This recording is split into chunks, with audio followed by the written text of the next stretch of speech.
Olá, sejam muito bem-vindos ao programa Capital Natural. Como diz um dos nossos convidados do programa de hoje, vamos falar daquele que é o responsável pela nossa existência na Terra e, ao mesmo tempo, aquele que virou uma espécie de depósito de toda a porcaria da sociedade global e industrial. Vamos falar de um dos principais responsáveis pelo equilíbrio ambiental global e que, paradoxalmente, é um dos recursos naturais mais esquecidos quando o assunto é preservação ambiental e governança.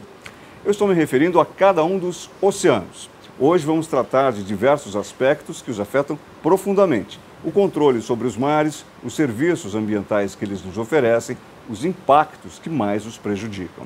Sobre esse assunto vamos conversar com o oceanógrafo Frederico Brandini, que é diretor do Instituto Oceanográfico da USP, e com o navegador João Lara Mesquita, jornalista e idealizador do projeto Mar Sem Fim. Um prazer ter vocês aqui com a gente no Capital Natural. Queria começar perguntando ao professor Brandini, professor, qual é a importância efetiva para o equilíbrio global, a importância essa que a gente deva acreditar aos oceanos? Porque a gente fala muito das florestas, por exemplo, as florestas como o pulmão do mundo. E os nossos mares, professor? Bem, os nossos mares são pelo menos responsáveis por 50% do oxigênio do planeta, né? Eles têm um serviço ecossistêmico global que é reconhecido muito no seio da academia, em alguns fóruns internacionais, mas a sociedade como um todo ainda não percebe, né?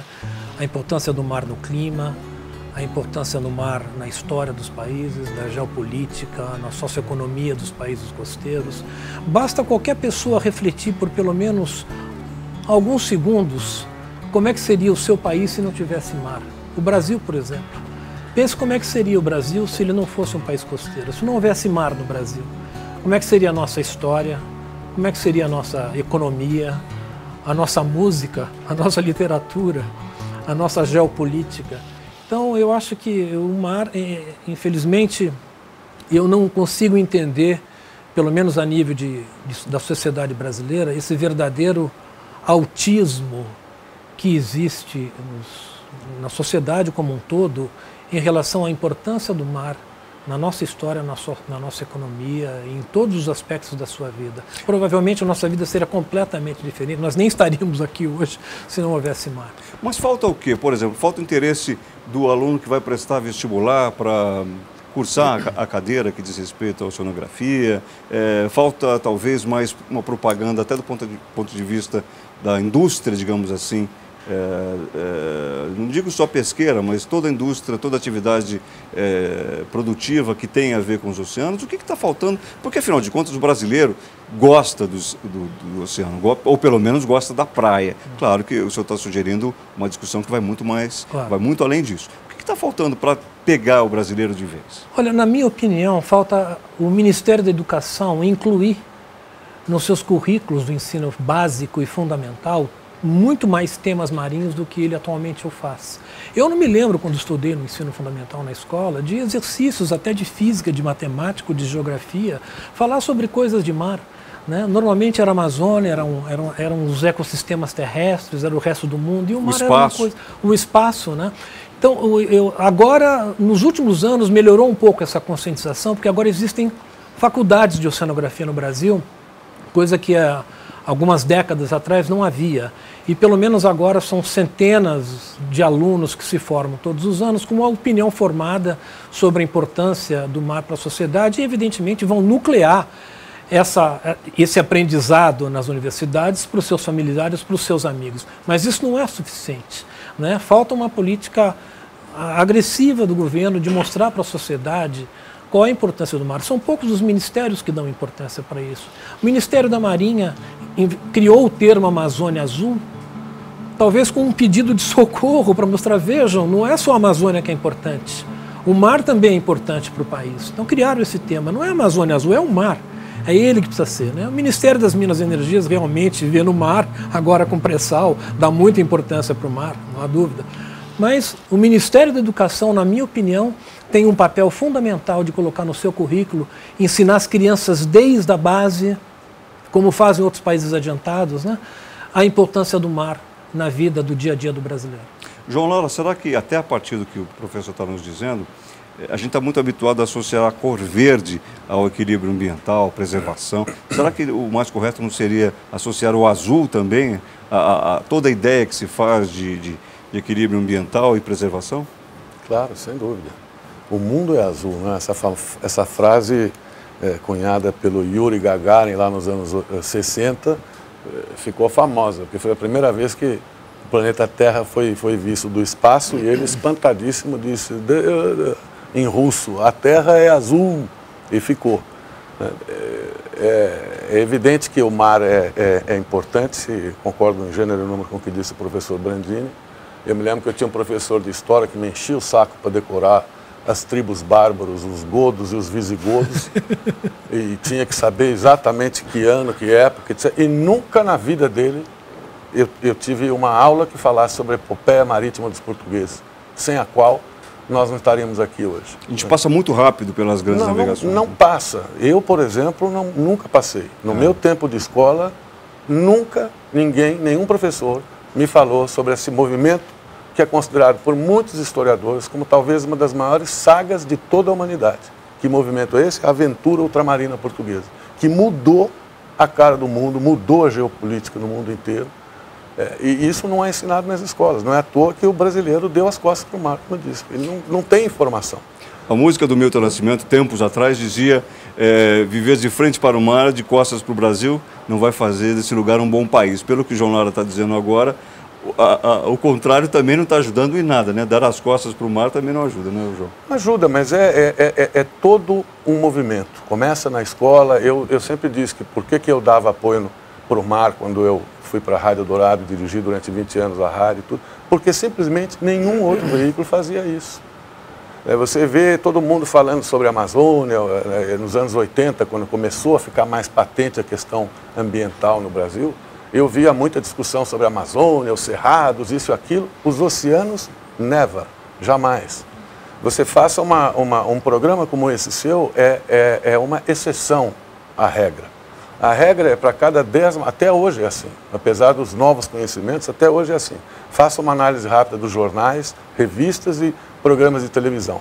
Para cada 10 matérias sobre o meio ambiente, 8 falam sobre o continente, que representa 30% do planeta Terra. É um absurdo isso. Devia ser o contrário. Devia ser, para cada 10 matérias, 7 falar sobre os oceanos e só 3 falar sobre o continente. Porque não adianta nada você salvar a Amazônia se você deixar os oceanos morrerem. A Terra acaba, a humanidade acaba do mesmo jeito. Em parte, pelo menos, por isso que você foi ver na prática, sim. João. Estou lhe perguntando o seguinte: você que é navegador, você que tem a experiência agora à frente também do projeto Mar Sem Fim, eu queria que você nos contasse resumidamente o que é esse projeto, o que é essa sua vivência de conhecimento do mar na prática. Foi isso. Depois de 20 anos trabalhando como diretor de Eldorado, a família decidiu, a família acionista decidiu que todos deveriam sair. Eu sou um dos acionistas, tive que sair e resolvi então procurar uma nova profissão. Qual seria ela? Eu observei e falei: o que eu sei é um pouco de jornalismo. Eu vejo que existe uma chance grande onde eu posso atuar, que é na questão marítima, porque não existe nenhum jornalista dando atenção para isso. Então criei esse projeto Mar Sem Fim, que nada mais é do que produzir documentários para televisão, porque é um veículo de massa, onde você pode entrevistar especialistas como o professor Federico Brandini e outros tantos, e depois mostrar em loco as coisas que eles falam. Então eles falavam, eu ia lá, entrevistava o professor especialista em manga, que dizia que o manga era importante porque retém nutrientes, porque é um berçário de vida marinha. Depois eu ia mostrar o manguezal, as pessoas filmando. Então, essa é a ideia do projeto Mar Sem Fim. Tentar abrir espaço na televisão para isso é uma forma de eu juntar o meu prazer com o meu trabalho, porque eu amo navegar, eu quero continuar fazendo isso e eu não posso fazer isso sem ganhar dinheiro. Alguém tem que pagar a conta. Então eu consegui a equação com a televisão. Eu faço programas, vendo patrocínio, divido os custos, pago a minha equipe e assim continuo. Assim vale, professor? Aprender assim também conta? Sobre os oceanos? Com certeza. São visões completamente diferentes de um mesmo sistema, né? O trabalho que o João Lara faz é fundamental para divulgar para a sociedade aquilo que os cientistas têm dificuldade de... Porque a linguagem científica ela é muito hermética, ela é fica muito no seio da academia e não são todos os cientistas que têm essa capacidade extensiva, né, de falar suas ideias numa forma. E eu acho que o João Lara faz um trabalho belíssimo, né, em termos de de entrevistar os cientistas, ele vai na fonte, né? Ou seja, eu diria que é nos moldes daqueles programas de natureza da BBC, entendeu? Ou seja, extremamente comprometidos realmente com a informação em divulgar. Então pede para o cientista, ele informa e aí ele faz ele destila a informação, torna ela mais acessível para que as pessoas possam entender tudo que deve ser entendido sobre o mar. Vamos ao nosso primeiro intervalo e você fica agora com as notícias do dia no Band News. Até já.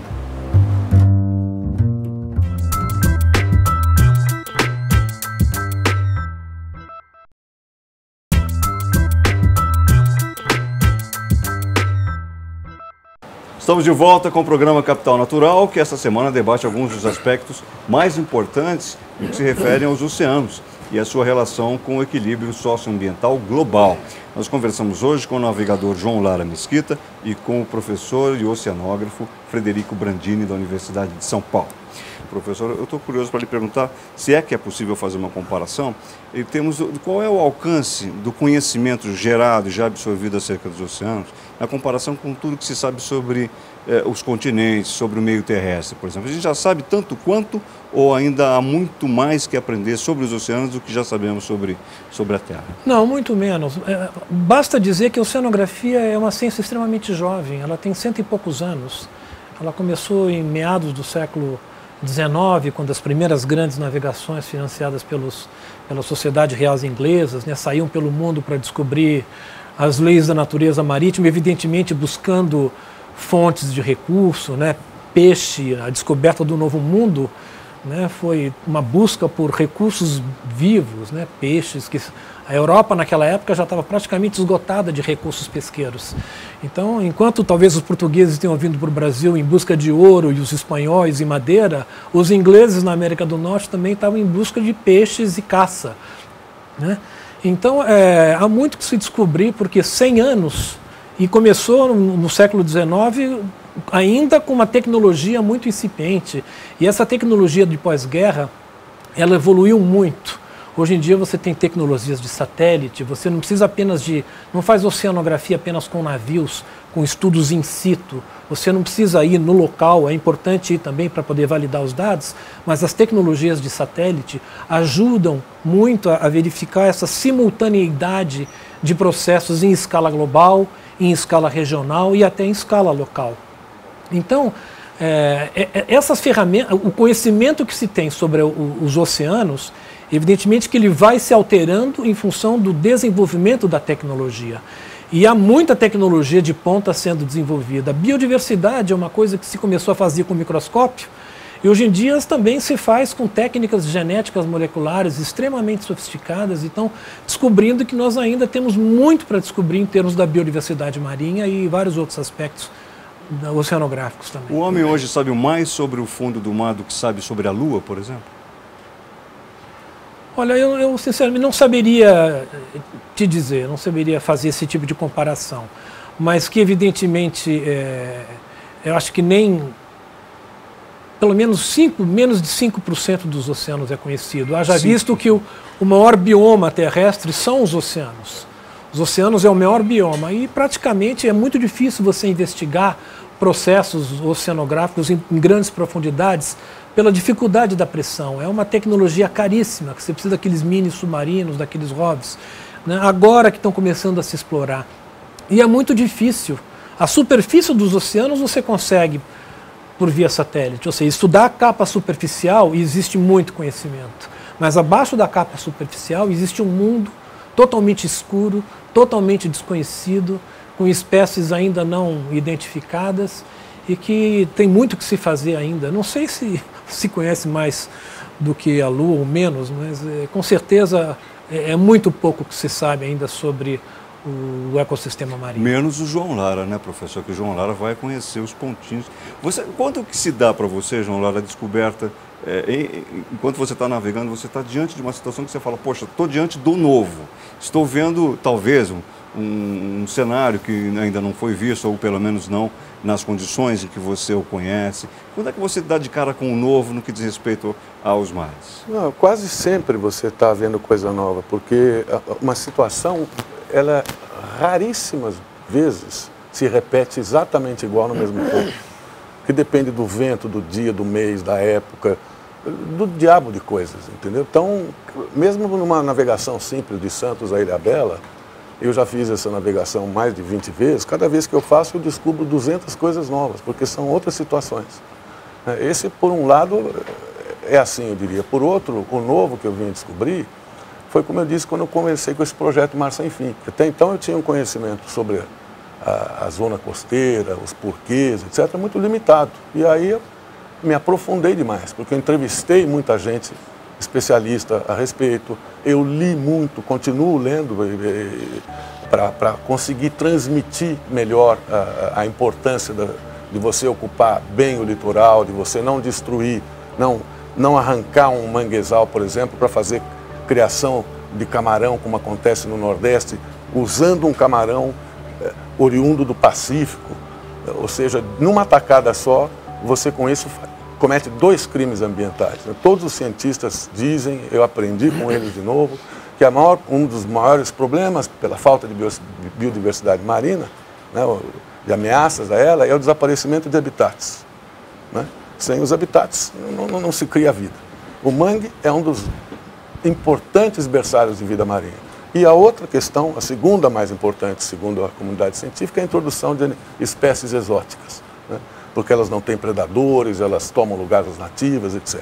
A carcinicultura no Nordeste faz as 2 coisas de uma vez só, com apoio do governo. Arranca, extirpa enormes áreas de mangue e cria lá um camarão, que é o Paneus vanamei, que é originário do Pacífico. Ele não pode ser predado pelo predador do... Não. De forma alguma. Aí você tem que perguntar para um especialista como o professor Brandini. Eu não tenho capacidade de responder. Não acontece. Não, evidentemente que ele é predado, ele faz parte de uma nova teia alimentar. Só que as espécies exóticas, muitas vezes elas são oportunistas. Elas se adaptam muito mais do que as espécies nativas. Então elas acabam ocupando, elas são predadas, mas elas têm uma taxa de reprodução às vezes muito maior. Né? O camarão é um dos exemplos, né? Mas existem... O marisco, por exemplo, é uma espécie exótica. Ele veio com os navios negreiros. É uma espécie oriunda da África. Então nós temos centenas de milhares de exemplos de exotismo biológico em todos os países. Essa globalização ocorre desde que o homem começou a navegar com seus navios. Antigamente o lastro não era de água, era lastro sólido, mas existem espécies que se incrustam nos cascos e chegam numa região costeira com as mesmas condições da região onde eles estavam e se adaptam perfeitamente. Né? Então, não é um problema de agora. Mas agora nós temos consciência desse problema. Né? Eu não culpo tanto os nossos primeiros navegadores, os nossos primeiros dirigentes, porque eles eram absolutamente ignorantes em relação a isso. Hoje em dia existem dados, existem estudos, existem alertas constantes mostrando o problema das espécies invasoras, não apenas interferindo numa teia alimentar equilibrada, mas também trazendo doenças que antes não haviam. Né? Então, é fato, o que o Lara aprendeu com os cientistas, eu corroboro aqui e digo mais. Uma coisa, Brandini, que foi curiosa, depois que eu terminei a primeira viagem pela costa brasileira, eu entrevistei mais de 40 professores, entre os quais o Frederico, foi aí que eu conheci ele. Ele trabalhava no Paraná, né? Isso, no Centro de Estudos do Mar, né? Mas eu ouvi algumas coisas repetidas vezes, porque eu estava toda hora falando com professores de universidades federais sobre aberrações que aconteciam na costa. Eu falava, mas como é que, se o senhor está dizendo isso, como é que acontece? Ele falou, olha, João Lara, o governo não ouve a academia. Quando muito, houve alguma ONG, quando vai fazer uma obra no litoral, etc. Então, aí você vê o absurdo. Essas pessoas são pagas para estudarem profundamente cada detalhe de uma ostra, do problema de você jogar esgoto no mar, etc. Eles não são ouvidos pelo governo federal quase nunca. Essa grita eu ouvi de diversos professores em diversos estados. Falei, puxa vida, então se você não ouve o homem que passa a vida inteira estudando isso daí, para que existe? Qual é a função dele? Se não para contribuir nas políticas públicas e na formação de um brasileiro de um nível mais elevado, etc. Mas se o próprio governo federal dá um exemplo errado, não ouvindo, não recorrendo a essa gente, você vê aberrações assim à torta direito pela costa brasileira. A gente vai preservar este aspecto durante toda a edição do nosso programa. Vamos voltar a ele daqui a pouquinho, para a gente poder aproveitar esse tipo de questionamento, inclusive com o professor Brandini também. Já retomamos. Você fica com as notícias do dia no Band News.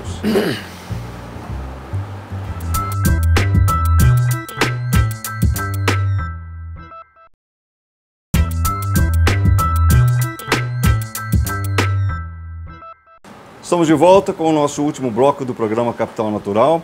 Conversamos hoje com o oceanógrafo Frederico Brandini, professor titular, diretor do Instituto Oceanográfico da USP, e com o navegador, jornalista João Lara Mesquita, ele que é idealizador do projeto Mar Sem Fim. O tema que eles dominam, claro, diz respeito aos oceanos e sua relação com o equilíbrio ambiental.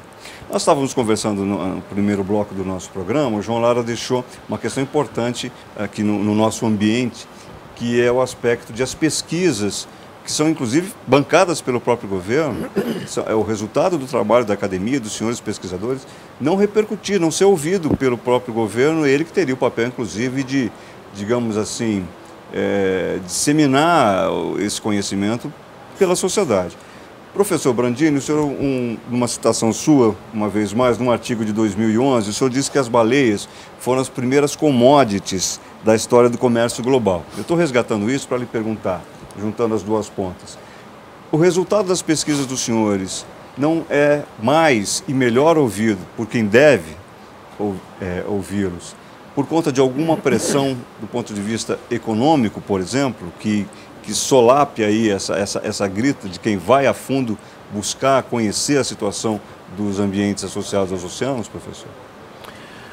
Olha, eu acho que toda a gênese do problema está na educação de base, entendeu? Afinal, o governo é um reflexo de uma sociedade, né? Então, existem 4 tipos de recursos marinhos, né, constituídos pela academia, né? Recursos vivos, por exemplo, a pesca, tudo aquilo que é oriundo de animais e vegetais e plantas marinhas, né? Biotecnologia, uma série de coisas que tem uma importância fundamental, né? Não é que o governo não ouve isso, o governo financia pesquisa. Aliás, a maior parte das pesquisas feitas nas universidades é feita pelos governos, né? O governo financia bastante pesquisa nesse sentido, e no mar não falta tantos recursos assim para pesquisa, faltam bons projetos, né? O que eu acho é que, do ponto de vista da conservação, é que os governos às vezes pecam, né? Porque o pesquisador pesquisa a biodiversidade, pesquisa recursos, apresenta formas mais sustentáveis de explorar recursos marinhos, mas infelizmente às vezes alguns segmentos do governo são mais fortes e acabam deixando de lado, porque quando você sugere uma forma mais sustentável, ela não é necessariamente mais barata. Então, evidentemente, existem conflitos, né? Por exemplo, eu não gostaria de institucionalizar que é o governo que não faz. Não, existem várias formas de você fazer. A governança é extremamente complexa nesse aspecto. O mesmo governo que financia a pesquisa, o mesmo governo que atende legislações internacionais para criar marinhas protegidas, às vezes não tem força política para poder combater certos abusos de perda de habitat e de explorar não sustentavelmente alguns recursos, né? Ou seja, dos recursos marinhos tem os recursos vivos, recursos energéticos, gás, petróleo, recursos minerais, isso daquilo que você tira, né? E recursos nós chamamos de não extrativos, que é a beleza cênica que importa para o turismo, ou então o transporte marítimo também, o mar como recurso. Além dos recursos ecossistêmicos que o mar, no clima, né? A Mata Atlântica só existe porque está um mar ali em frente, sim, trazendo umidade para ela. Então é muito complexa, e eu não me sinto autoridade para dizer exatamente onde é que está o problema, mas com certeza eu digo que não é só um problema de governo, é um problema de cima para baixo e de baixo para cima. Esse de baixo para cima, o que é que falta? Quem é que tem que atuar aí? Eu acho que a educação fundamental nos currículos das escolas públicas são cerca, se não me engano, são 1.800 municípios ao longo da costa brasileira. Quais deles têm no seu currículo alunos que sabem por que existe a maré? Da onde vem o peixe? Muitos deles, os pais são pescadores, eles não sabem como é que o peixe está ali, não sabem absolutamente nada. É uma cegueira total, né, conceitual sobre a importância do mar. Então, muitas vezes eles cometem erros por pura ignorância. Né? E essas pessoas, às vezes, viram políticos, viram prefeitos. E aí multiplica. E aí multiplica o problema. Então, eu acho que a base de tudo está na educação de base e assim vai. Como por sinal, para muitos problemas do Brasil, né, João Lara? Eu fiquei curioso para lhe perguntar um pouco sobre isso que o professor está dizendo. Quando você aporta, digamos assim, quando você chega a alguma comunidade, me corrija se estiver com alguma interpretação equivocada, você chega a algum ponto aí da nossa costa e encontra comunidades que ali convivem, você sente essa distância, apesar de estarem ali junto ao litoral, você sente essa distância da população, deste conhecimento que o professor faz referência? Olha, não se pode generalizar nada, concordo com o professor. Eu falei assim no governo porque me irrita demais e me deixa impaciente demais a omissão que eu vejo por parte do governo, porque algumas coisas têm que partir dele, não tem outro jeito. Por exemplo, o professor citou aí, criar áreas marinhas. O Brasil é signatário de um acordo internacional, entre muitos outros, são as metas de Aichi, famosíssimas, que sugerem que todos os países que assinaram esse acordo criem, pelo menos, separem 10% da sua área, da sua zona costeira e área marítima, em unidades de conservação ou áreas protegidas, qualquer coisa, para tentar, num desespero, garantir a biodiversidade marinha para as próximas gerações. Não funciona? Não funciona. No caso da zona costeira brasileira, ainda acho a questão mais dramática. Nós temos menos de 1,5% da nossa área marinha protegida através de unidades de conservação, enquanto, de novo, continentes tem algo como 20 e pouco por cento. Ou seja, 20 e pouco por cento da área continental brasileira, teoricamente, está protegida, entre aspas, porque não basta fazer apenas no papel a área, né? Como o professor já disse bastante, já escreveu artigos a esse respeito. Aí não vira um pouco Ilha da Fantasia, João Lara? Porque aquele pontinho ali está preservado no meio daquela cercania toda sem... Pois é, nós falamos sobre isso, mas agora eu pergunto para você, existe outra solução? Eu não vi. Procurando a informação, estudando o que esses especialistas escrevem, eu não descobri outra. Eu não vi nenhuma outra alternativa a isso. Se é ruim com isso, pior sem isso, entende? Mas o fato é que a vida marinha está correndo um sério risco, está em colapso. Veja outra incoerência do governo brasileiro. Os próprios pesquisadores brasileiros fizeram o Revisê, não é isso?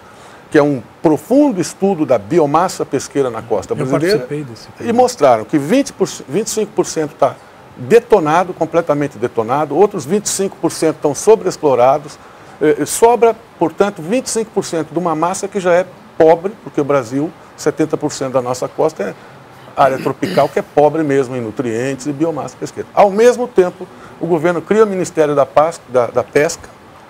O Lula propôs fazer uma reforma aquária, na linguagem dele, quando ele era presidente, e duplicar o volume de pescado no Brasil, que é um total absurdo. Ele simplesmente deu um soco na cara de todos os pesquisadores brasileiros, pagos por ele mesmo. E ainda por cima subsidia a pesca. A pesca no Brasil é subsidiada como é em toda parte do mundo, que é outro absurdo que o governo poderia simplesmente, se tivesse um mínimo de coerência, bastava cortar esse subsídio. Não faz isso porque é difícil. Vai desagradar uma série de pessoas que estão envolvidas, companhias de pesca importantes, etc, etc. Então, se omite. Mas é sabido no mundo inteiro que a pesca está por um fio. Os cientistas escreveram, um grupo de cientistas publicou na revista Science um estudo profundíssimo, que eu nunca vi ser contestado, dizendo que a pesca entrará em colapso definitivo em 2048. No mundo. No mundo isso. Por quê? Por causa dessas aberrações que acontecem. E por isso que metas de Aichi tentam reservar 10% de áreas importantes para você tentar não matar com a vida total.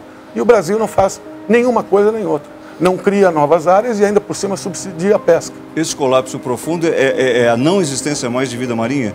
É isso? Não, esse artigo da Science que o João Lara mencionou é o colapso da pesca comercial. Entendi.